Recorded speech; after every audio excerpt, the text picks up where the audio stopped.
بسم الله الرحمن الرحيم. ألف لام را، تلك آيات الكتاب المبين. إنا أنزلناه قرآنا عربيا لعلكم تعقلون. نحن نقص عليك أحسن القصص بما أوحينا إليك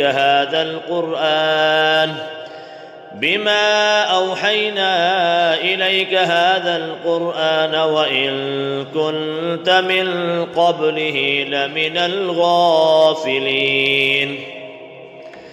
إذ قال يوسف لأبيه يا أبت إني رأيت 11 كوكبا والشمس والقمر رأيتهم لي ساجدين.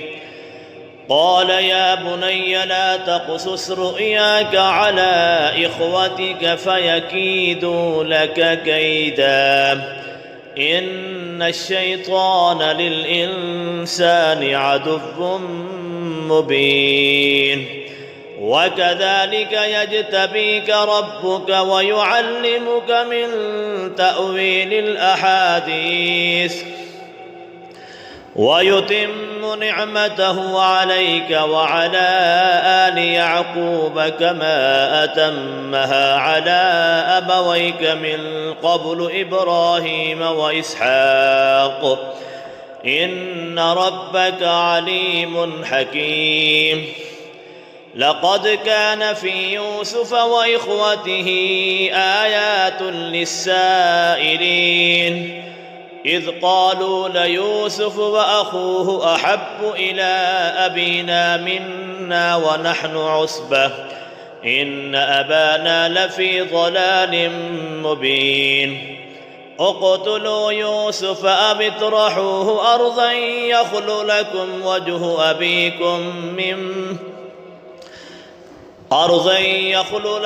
وجه أبيكم وتكونوا من بعده قوما صالحين.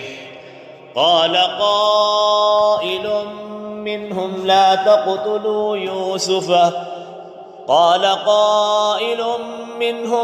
تقتلوا يوسف وألقوه في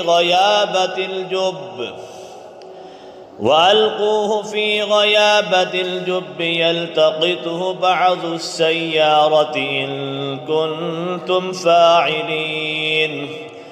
قالوا يا أبانا ما لك لا تأمنا على يوسف وإنا له لناصحون.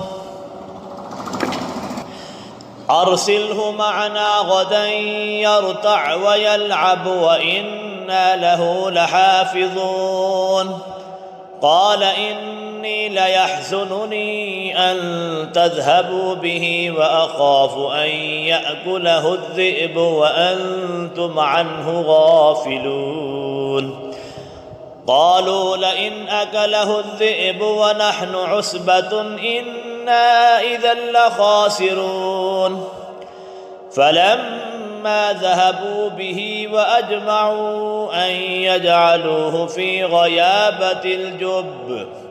وأوحينا إليه لتنبئنهم بأمرهم هذا وهم لا يشعرون. وجاءوا أباهم عشاء يبكون.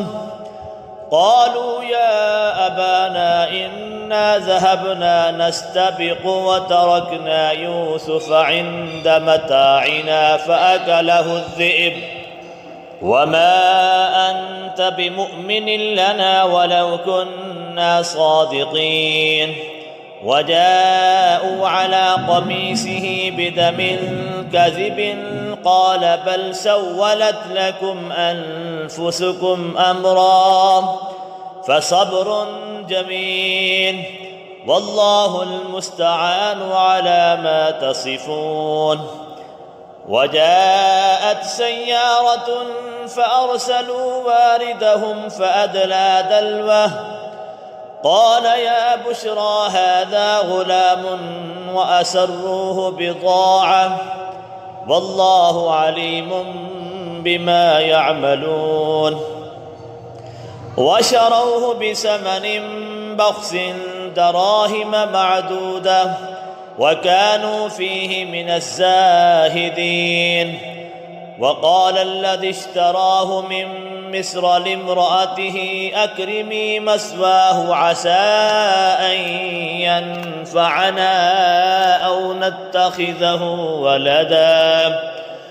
وكذلك مكنا ليوسف في الأرض ولنعلمه من تأويل الأحاديث والله غالب على أمره ولكن أكثر الناس لا يعلمون ولما بلغ أشده آتيناه حكما وعلما وكذلك نجزي المحسنين وراودته التي هو في بيتها عن نفسه وغلقت الأبواب وقالت هيت لك قال معاذ الله إنه ربي أحسن مثواي قال معاذ الله إنه ربي أحسن مثواي إنه لا يفلح الظالمون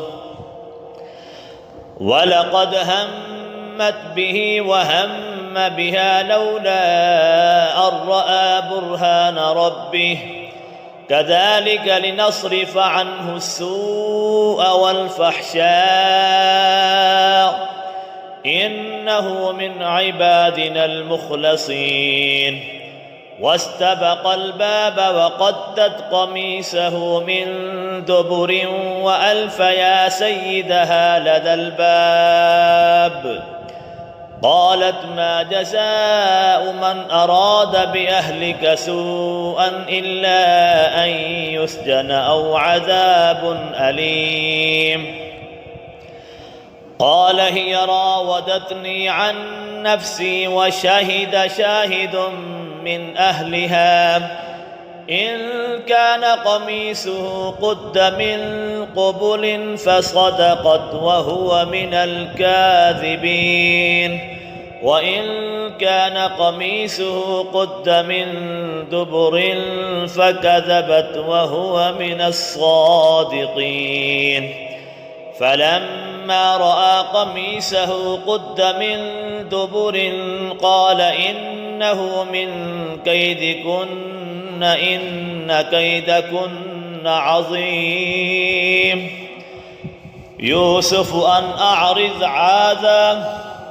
يوسف أعرض عن هذا واستغفري لذنبك إنك كنت من الخاطئين وقال نسوة في المدينة امرأة العزيز تراود فتاها عن نفسه قد شغفها حبا إنا لنراها في ضلال مبين فلما سمعت بمكرهن أرسلت إليهن وأعتدت لهن متكئا وآتت كل واحدة منهن سكينا وقالت اخرج عليهن فلما رأينه أكبرنه وقطعن أيديهن وقلن حاش لله ما هذا بشرا إن هذا إلا ملك كريم قالت فذلكن الذي لمتنني فيه ولقد راودته عن نفسه فاستعصم ولئن لم يفعل ما آمره ليسجنن وليكون من الصاغرين قال رب السجن أحب إلي مما يدعونني إليه وإلا تصرف عني فكيدونني كيدهن أصبح إليهن وأكن من الجاهلين. فاستجاب له ربه فصرف عنه كيدهن إنه هو السميع العليم. ثم بدا لهم من بعد ما رأوا الآيات ليسجننه حتى حين. ودخل معه السجن فتيان قال أحدهما إني أراني أعصر خمرا وقال الآخر إني أراني أحمل فوق رأسي خبزا تأكل الطير منه نبئنا بتأويله إنا نراك من المحسنين. قال لا يأتيكما طعام ترزقانه إلا نبأتكما بتأويله قبل أن يأتيكما ذلكما مما علمني ربي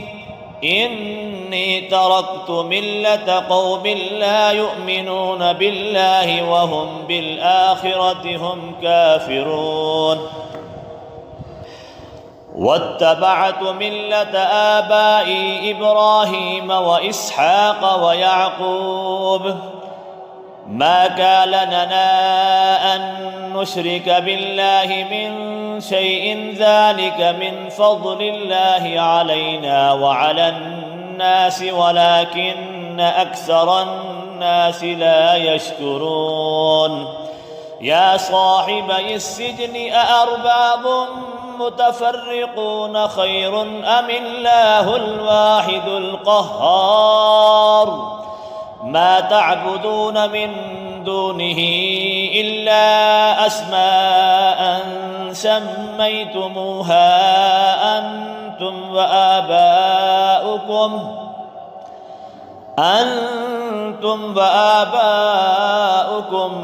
ما أنزل الله بها من سلطان إن الحكم إلا لله أمر ألا تعبدوا إلا إياه ذلك الدين القيم ولكن أكثر الناس لا يعلمون. يا صاحبي السجن أما أحدكما فيسقي ربه خمرا وأما الآخر فيصلب فتأكل الطير من رأسه قضي الأمر الذي فيه تستفتيان. وقال للذي ظن أنه ناج منهما اذكرني عند ربك فأنساه الشيطان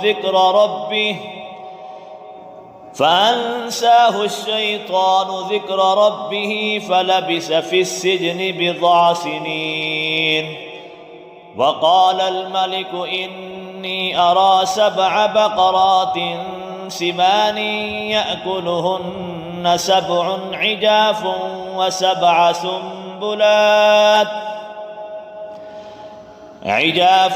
وسبع سنبلات خضر وأخر يابسات. يا أيها الملأ أفتوني في رؤياي إن كنتم لرؤيا تعبرون. قالوا أضغاث أحلام وما نحن بتأويل الأحلام بعالمين. وقال الذي نجا منهما وادكر بعد أمة أنا أنبئكم بتأويله فأرسلون. يوسف أيها الصديق أفتنا في 7 بقرات سمان يأكلهن 7 عجاف و7 سنبلات خضر وأخر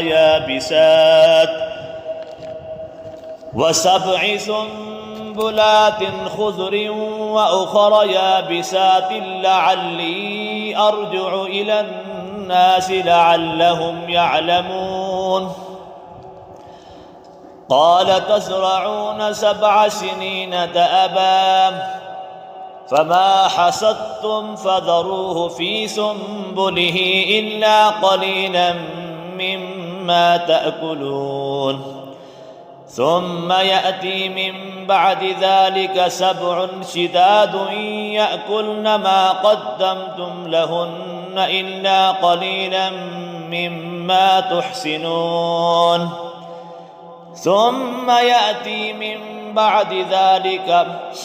ثم يأتي من بعد ذلك عام فيه يغاث الناس وفيه يعصرون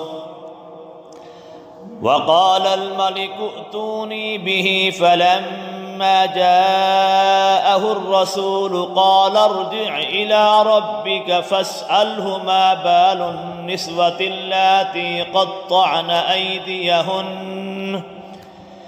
إن ربي بكيدهن عليم قال ما خطبكن إذ راوتن يوسف عن نفسه قلن حاش لله ما علمنا عليه من سوء قالت امرأة العزيز الآن حصحص الحق أنا راودته عن نفسه وإنه لمن الصادقين ذلك ليعلم أني لم أخنه بالغيب وأن الله لا يهدي كيد الخائنين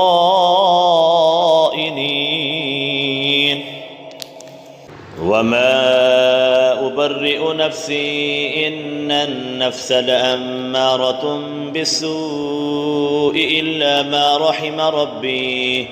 إن ربي غفور رحيم وقال الملك ائتوني به أستخلصه لنفسي فلما كلمه قال إنك اليوم لدينا مكين أمين قال اجعلني على خزائن الأرض إني حفيظ عليم وكذلك مكنا ليوسف في الأرض يتبوأ منها حيث يشاء نصيب برحمتنا من نشاء ولا نضيع أجر المحسنين ولأجر الآخرة خير للذين آمنوا وكانوا يتقون وجاء إخوة يوسف فدخلوا عليه فعرفهم وهم له منكرون ولما جهزهم بجهازهم قال ائتوني بأخ لكم من أبيكم ألا ترون أني أوفي الكيل وأنا خير المنزلين فإن لم تأتوني به فلا كيل لكم عندي ولا تقربون قالوا سنراود عنه أباه وإنا لفاعلون وقال لفتيانه جعلوا بضاعتهم في رحالهم لعلهم يعرفونها إذا انقلبوا إلى أهلهم لعلهم يرجعون فلما رجعوا إلى أبيهم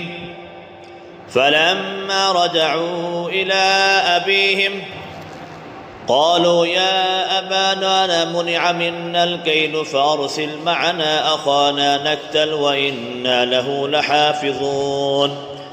قال هل آمنكم عليه إلا كما أمنتكم على أخيه من قبل فالله خير حافظا وهو أرحم الراحمين ولما فتحوا متاعهم وجدوا بضاعتهم ردت إليهم قالوا يا أبانا ما نغض بهذه بضاعتنا ردت إلينا ونمير أهلنا ونحفظ أخانا ونزداد كيل بعير ذلك كيل يسير قال لن أرسله معكم حتى تؤتون موثقا من الله لتأتونني به إلا أن يحاط بكم فلما آتوه موثقهم قال الله على ما نقول وكيل وقال يا بني لا تدخلوا من باب واحد وادخلوا من أبواب متفرقة وما أغني عنكم من الله من شيء إن الحكم إلا لله عليه توكلت وعليه فليتوكل المتوكلون. ولما دخلوا من حيث أمرهم أبوهم ما كان يغني عنهم من الله من شيء إلا حاجة في نفس يعقوب قضاها وإنه لذو علم لما علمناه ولكن أكثر الناس لا يعلمون. ولما دخلوا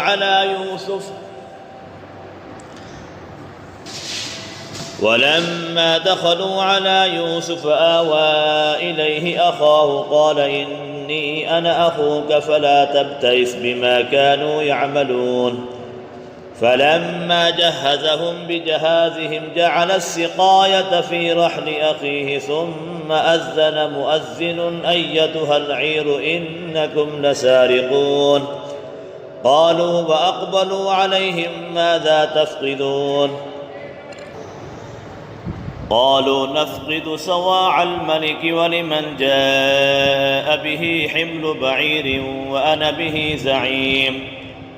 قالوا تالله لقد علمتم ما جئنا لنفسد في الأرض وما كنا سارقين. قالوا فما جزاؤه إن كنتم كاذبين؟ قالوا جزاؤه من وجد في رحله فهو جزاؤه كذلك نجزي الظالمين. فبدأ بأوعيتهم قبل وعاء أخيه ثم استخرجها من وعاء أخيه كذلك كدنا ليوسف ما كان ليأخذ أخاه في دين الملك إلا أن يشاء الله نرفع درجات من نشاء وفوق كل ذي علم عليم. قالوا إن يسرق فقد سرق أخ له من قبل فأسرها يوسف في نفسه ولم يبدها لهم. قال أنتم شر مكانا والله أعلم بما تصفون. قالوا يا أيها العزيز إن له أبا شيخا كبيرا فقد أخذنا مكانه إنا نراك من المحسنين. قال معاذ الله أن نأخذ إلا من وجدنا متاعنا عنده إنا إذا للظالمون. فلما استيئسوا منه خلصوا نجيا. قال كبيرهم ألم تعلموا أن أباكم قد أخذ عليكم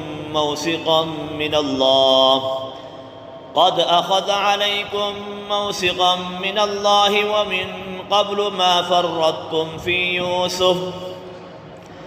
فلن أبرأ الأرض حتى يأذن لي أبي أو يحكم الله لي وهو خير الحاكمين.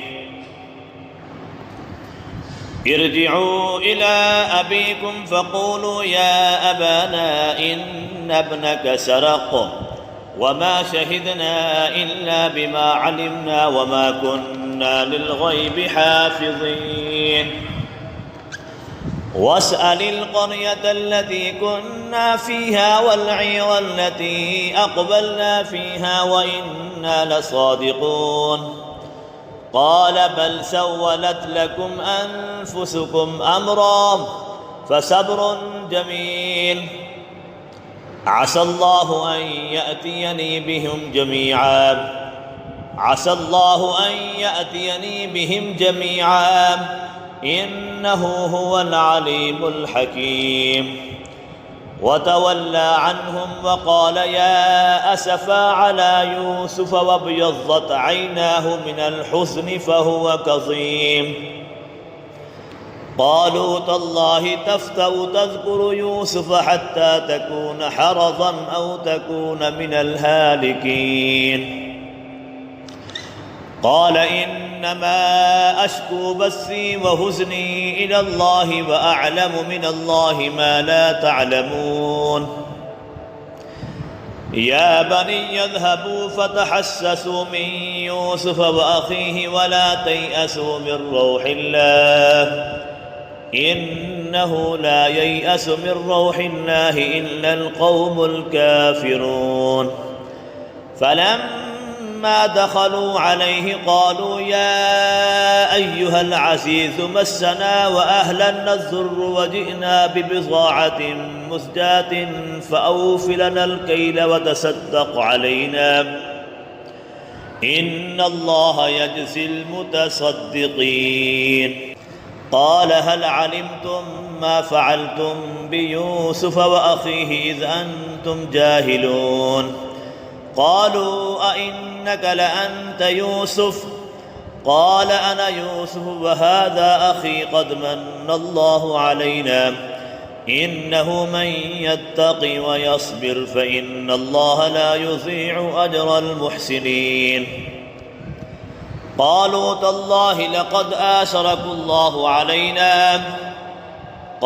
تالله لقد آثرك الله علينا وإن كنا لخاطئين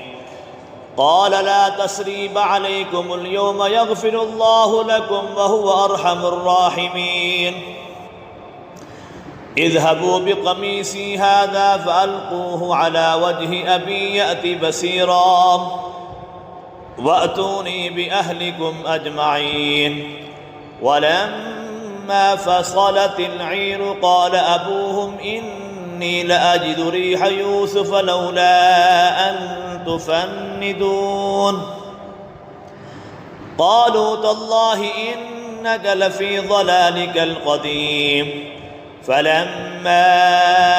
أن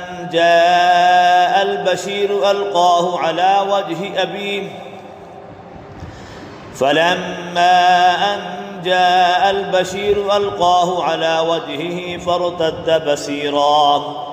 قال ألم أقل لكم إني أعلم من الله ما لا تعلمون قالوا يا أبانا استغفر لنا ذنوبنا إنا كنا خاطئين قال سوف أستغفر لكم ربي إنه هو الغفور الرحيم فلما دخلوا على يوسف آوى إليه أبويه وقال ادخلوا مصر إن شاء الله آمنين ورفع أبويه على العرش وخروا له سجدا وقال يا أبت هذا تأويل رؤياي من قبل قد جعلها ربي حقا وقد أحسن بي إذ أخرجني من السجن وجاء بكم من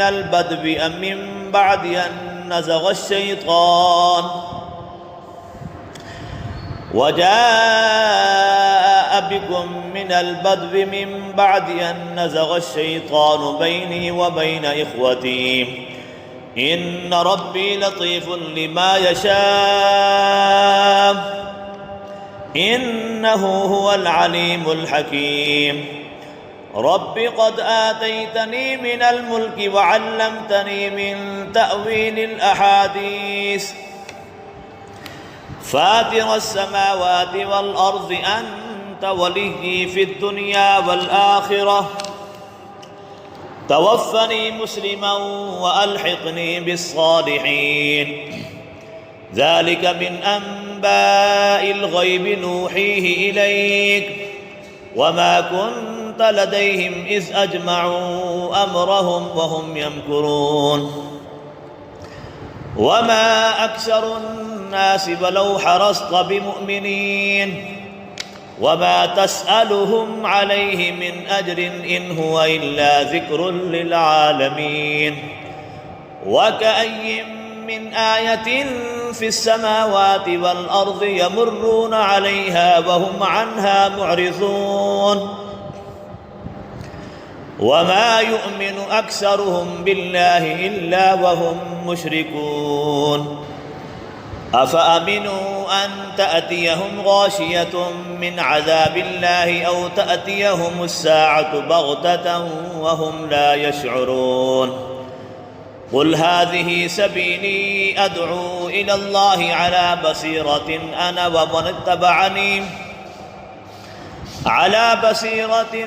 ومن اتبعني وسبحان الله وما أنا من المشركين وما أرسلنا من قبلك إلا رجالا نوحي إليهم من أهل القرى أفلم يسيروا في الأرض فينظروا كيف كان عاقبة الذين من قبلهم ولدار الآخرة خير للذين اتقوا أفلا تعقلون حتى إذا استيأس الرسل وظنوا أنهم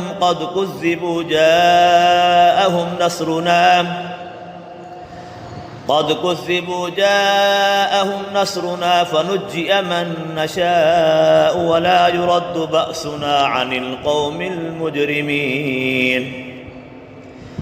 لقد كان في قصصهم عبرة لأولي الألباب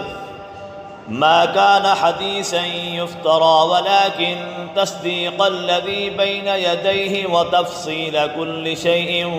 وهدى ورحمة لقوم يؤمنون